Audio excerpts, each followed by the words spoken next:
Masih di Sapa Indonesia Malam, kami masih bersama dengan Bupati Aceh Utara Ismail Adjalil, kemudian tenaga ahli kantor staf Presiden Ilham Malik, dan media manajer Amnesty International Indonesia Heril Halim. Pak Bupati, saat ini apa jenis bantuan detailnya yang paling dibutuhkan oleh warga Aceh Utara, Pak Ismail? Yang paling dibutuhkan oleh warga Aceh Utara adalah ketahanan pangan, artinya makan. Nah, makanan, minuman, air bersih, ini yang paling dibutuhkan. Ya, makanan, minuman, air bersih. Kalau sekarang di pengungsian, Bapak bisa gambarkan apakah ada misalnya dapur darurat atau dapur umum sementara untuk suplai dengan bahan seadanya atau belum ada itu pun? Udah ada. Sudah ada. Semua ini masyarakat kita yang sudah kita bisa akses, semua ada di dapur-dapur umum, tempat pengungsian. Tapi masih ada juga wilayah yang belum terjangkau dapur umum, begitu ya Pak ya? Iya, belum bisa kita terobos ke tempat-tempat yang terisolir. Dan ada tempat-tempat yang masih tergenang. Oh, masih ada yang tergenang juga saat ini ya Pak? Ya, masih ada tergenang. Sudah 9 hari masih ada yang tergenang. Pak Ilham, apa yang bisa pemerintah pusat dorong? Tadi makanan, minuman, air bersih itu kebutuhan yang paling ditunggu saat ini di Aceh Utara. Untuk bergerak ke sana, termasuk untuk membuka akses warga yang masih terisolasi itu seperti apa, Pak? Ya, memang upaya airdrop kan sudah dilakukan oleh pemerintah. Oleh aparat kita, TNI, Polri, semua sudah mengedrop makanan ke berbagai tempat. Tetapi memang pemerataan tempat dropping bahan makanan ini ya memang masih perlu penyempurnaan lagi. Dan ini informasi disampaikan oleh Bang Ismail terkait dengan kebutuhan makanan pokok itu seperti tadi kan kalau beras tadi sudah ada ya Bang Ismail ya. Tetapi lauk pauknya yang lain-lainnya saya kira itu juga perlu diperhatikan oleh kita semua dan dropping bahan pokok ini tentu akan dilakukan oleh pemerintah. Dan informasi yang Bang Ismail sampaikan tadi ini akan menjadi langsung kami sampaikan kepada Badan BNPB supaya lokasi di mana Bang Ismail berada itu cepat di dropping oleh petugas yang ada di lapangan. Gitu. Ya, Mas Hairil melihatnya saat ini masih ada daerah yang terisolasi dengan kondisi belum ada bencana nasional, ini bisa dilakukan dengan baik? Kita lihat ada pemerintah pusat yang menjamin. Iya, kita memang udah ada komitmen verbal dari pemerintah pusat bahwa ini udah setingkat bencana nasional, tapi kembali lagi seperti yang saya bilang tadi ini kurang kuat memberikan dasar hukum agar semua pihak itu ikut terlibat. Jadi jangan sampai kita menunggu ada banyak jangan hanya menunggu informasi-informasi dari media sosial atau dari media bahwa ada yang terisolir sana. Karena dengan adanya status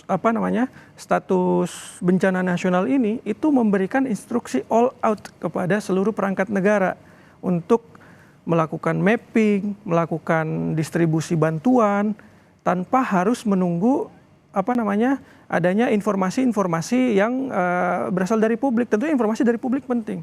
Tapi upaya all out inilah yang perlu dilakukan saat ini. Jangan sampai ada daerah-daerah yang tidak terjangkau. Karena apa? Karena tadi statusnya bukan darurat nasional, itu sehingga seluruh sumber daya itu tidak dikerahkan secara maksimal.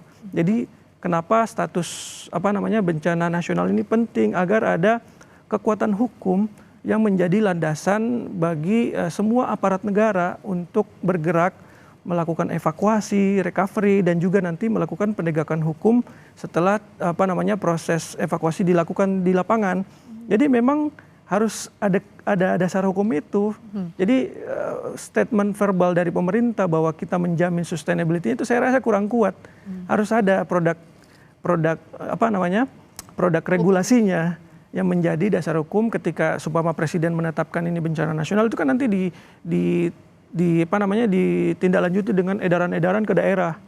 Setelah semua daerah cara bertindaknya pun berbeda ketika dia bencana nasional dengan bencana yang mirip bencana nasional statusnya. Jadi beda tapi sama, gimana bilangnya ya?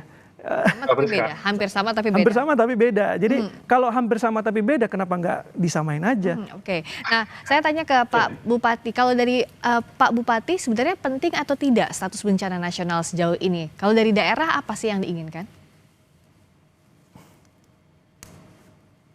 Gini masalah status. Kalau di daerah ini kan memang kita kan tidak bisa berbuat apa-apa.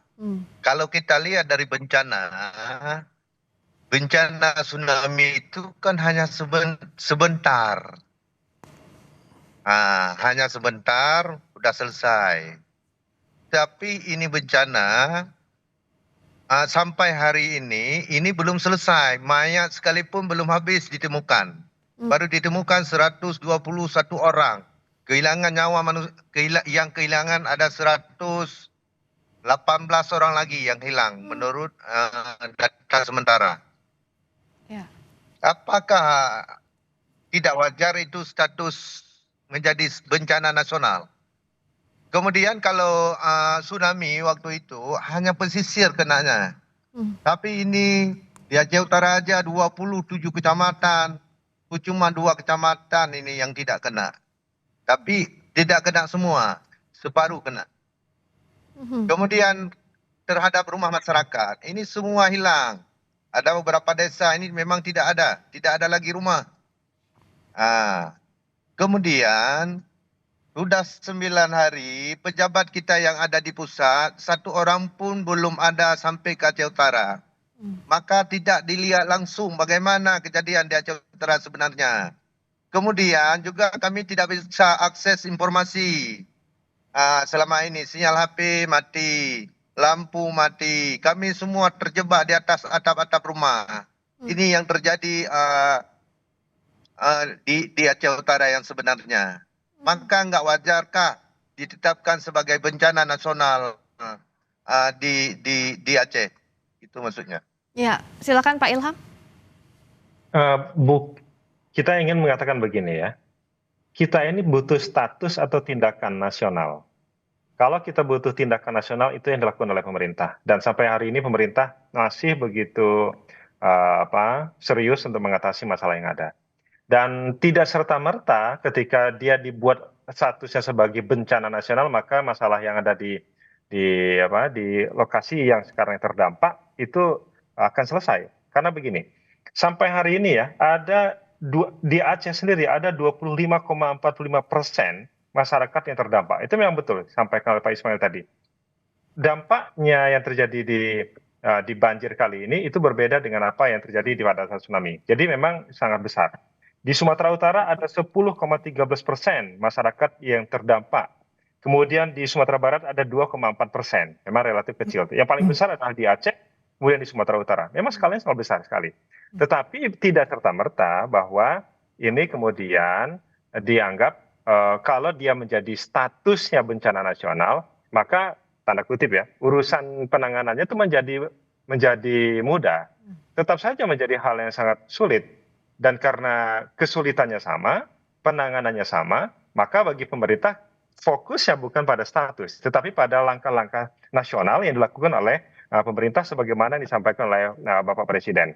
Dan arahan dari Pak Presiden sudah cukup jelas bahwa seluruh aparat seperti yang saya sampaikan tadi, seluruh aparat yang di pemerintahan itu segera dan juga sudah turun mengatasi masalah yang ada.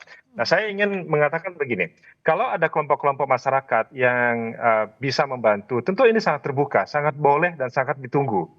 Dan itu tidak perlu menunggu menjadi bencana nasional, baru kelompok-kelompok masyarakat turun untuk membantu. Siapapun kelompok masyarakat yang ingin membantu korban yang ada di sana, itu sangat ditunggu dan terbuka bagi pemerintah. Dan ini kita tidak perlu sekali lagi meng-highlight soal bencana nasional, karena yang sangat penting adalah langkah-langkah ini kita kerjakan bersama, gotong royong untuk mengatasi masalah yang ada di Sumatera. Dan ini saya kira dengan sumber daya yang kita miliki, kita sangat bisa untuk melakukannya.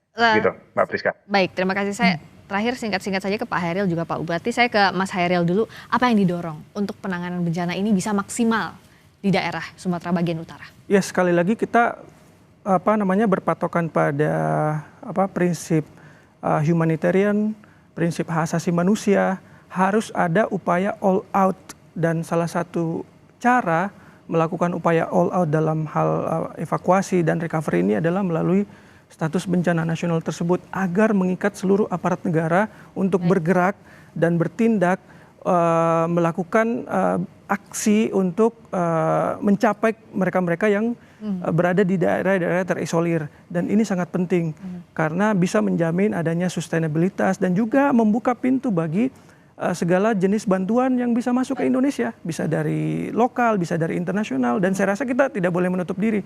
Dan sampai saat ini kita tetap mendorong adanya status bencana nasional ini agar memang tadi Mas Ilham mengatakan tidak serta-merta membuat itu tidak serta-merta menyelesaikan masalah dengan sosial.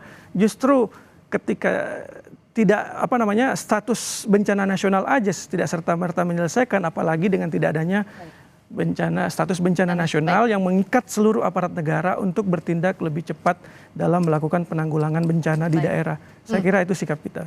Kalau dari status yang ada sekarang ini saja sudah menggerakkan seluruh instrumen kelembagaan yang ada, Mas. Masih ada. Dan itu buktinya kalau ada kelompok masyarakat yang ingin membantu, bergeraklah dari sekarang. Oke, baik. Soal status tadi ada perbedaan sikap, tapi saya mau ke Pak Bupati dulu. Pak Bupati, silakan sampaikan apa yang Pak Bupati paling harapkan sekarang untuk penanganan bencana semaksimal mungkin di Aceh Utara terutama. Silakan Pak Ismail.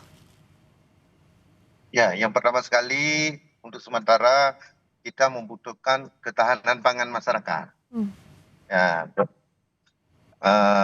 makan, minum, pokoknya inilah yang kita butuhkan. Yang kedua obat-obatan. Kemarin baru ada obat, kita memang tidak ada lagi obat di Aceh Utara. Semua terendam. Kemarin berarti yang ada obat bantuan dari negara Malaysia. Terima kasih kepada negara Malaysia yang pada hari ini kami sudah bisa mentransfer obat kepada masyarakat. Karena sudah kena penyakit semua. Masyarakat kita di Aceh Utara.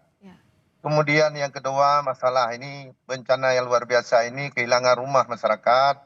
Ini bagaimana cara kita supaya masyarakat ini punya rumah kembali. Kemudian akses jalan. Jalan kita semua rusak. Irigasi kita rusak. Ya, lahan pertanian semua rusak. Ini bagaimana kita selesaikan ini supaya masyarakat kita di Aceh Utara ini aman. Bisa pulang ke rumah masing-masing seperti biasa.